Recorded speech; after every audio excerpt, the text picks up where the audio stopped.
This is the Douglas DXF Gen 2, and it's Douglas's all-new, high-performance, mid-priced rod. And today, I'm here to review it.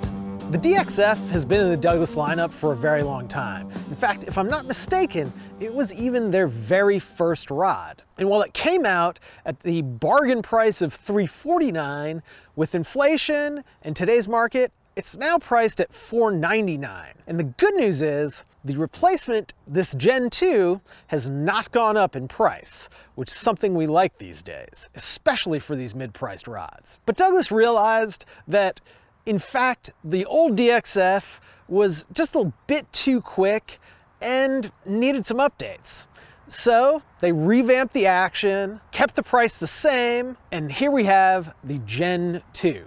And it's a fantastic mid-priced rod. And let me tell you why, by starting from the bottom, like we always do. The DXF starts with a double lock blocking reel seat, and it is totally fine. They've implemented the same keyed reel seat that we've seen from Hardy, so you get a band that does not move around, which is really nice. They've also engraved a 5-for-5 weight on the reel seat, taking a page from Sage, which is pretty nice if you've got a lot of rods that are set up all at once. Then we've got this sort of skeletonized reel seat. I think it's pretty nice.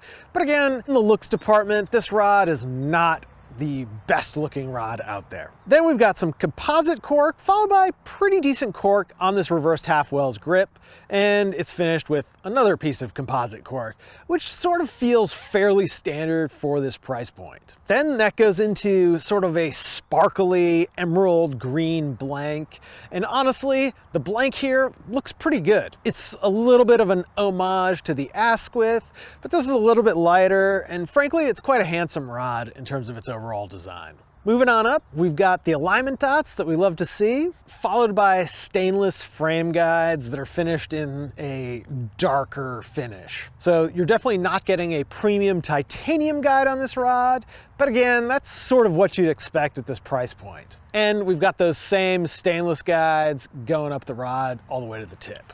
Overall, it feels like a fairly standard overseas build. It's handsome, it's definitely function over beauty for sure. But now, let's take it out in the field and show you how it casts. This review is brought to you by Trident Travel, which is our new destination travel service where you'll get our expert advice, planning, and guidance at no additional cost.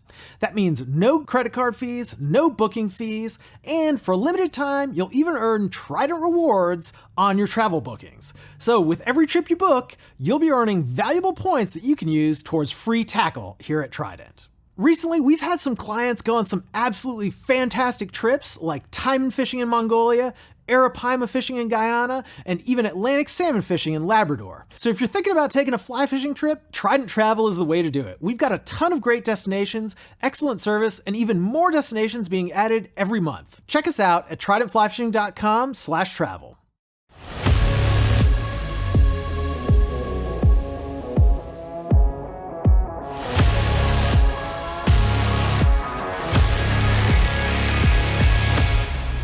So who's this Douglas DXF for? I think in terms of action, they've really done a fantastic job modernizing it. The old rod was really fast. This rod is more of a medium fast. And you've seen that across the lineup and frankly, pretty much across every rod from every major manufacturer. What this DXF2 delivers is a really pleasant casting experience and fairly good feel and really pretty decent accuracy. There were a couple of things though that I didn't really love about this rod. First and foremost was I felt like my timing had to be really good.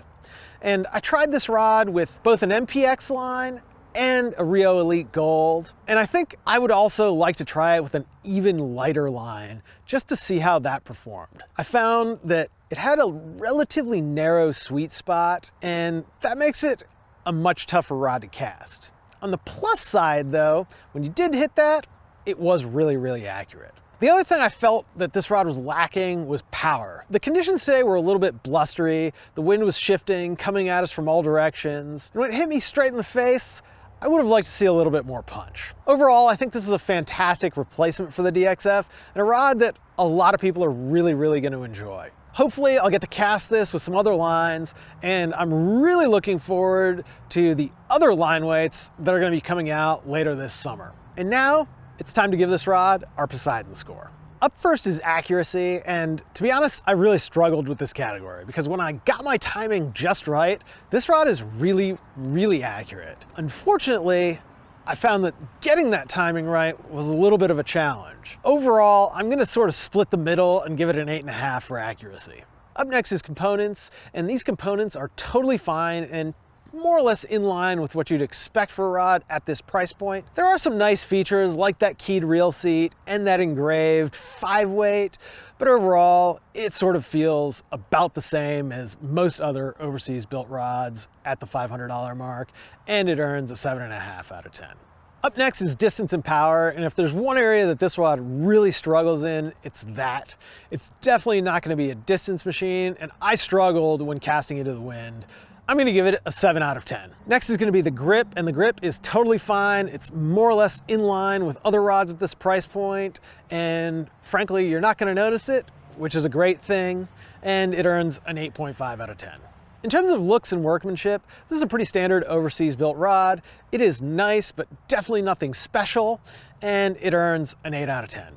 In terms of swing weight, we measured this DXF Gen 2 at roughly 62 gram meters squared, which is about the same as the outgoing model, which is interesting because they had a chance to really make this a lighter rod, but I suspect they didn't want to compete with the Sky G, and so it sort of stayed about the same. 62 is not a lot, but it's definitely a rod that you do notice, whereas some of the really light rods out there are almost feather light in hand. I'm gonna give it a 7.5 out of 10 for swing weight. Up next is value, and the value proposition of the DXF2 is a pretty good one. There aren't a ton of rods at the $500 price point these days, and in terms of medium fast, all-around rods that are pretty good, that list gets even smaller. You've got the Sage Foundation, which is a little bit heavier, but is backed by the Sage brand. You've got the Lamson Radius that I think is overall probably a better rod, but definitely a little bit more of a specialty tool. And of course, you've got a myriad of different Graze rods, but overall, this rod is pretty good. And at the price point, I think it does represent a decent value. I'm gonna give it an 8.5 out of 10.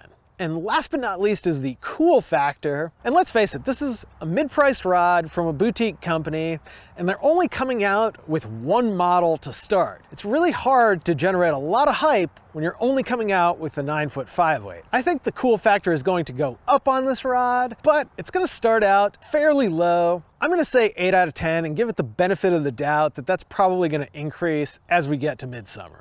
And that's gonna give us a total Poseidon score of 63.5, which feels about right. It's gonna be right in the same area as the Lamson Radius, which again, I probably liked more as a rod, but is definitely more specialized, and it's not as good as the Sky G, which is just an overall higher performing rod. Let us know what you think about the new DXF or the old DXF by leaving us a comment in the box below. And don't forget, if you've got questions, we've got answers. Give us a call at 888-413-5211 or email us 24/7 at support@tridentflyfishing.com. And don't forget to subscribe to our channel. We've got a lot of great 2024 rod reviews coming right up. I'm Ben, thanks for watching. We'll see you next time.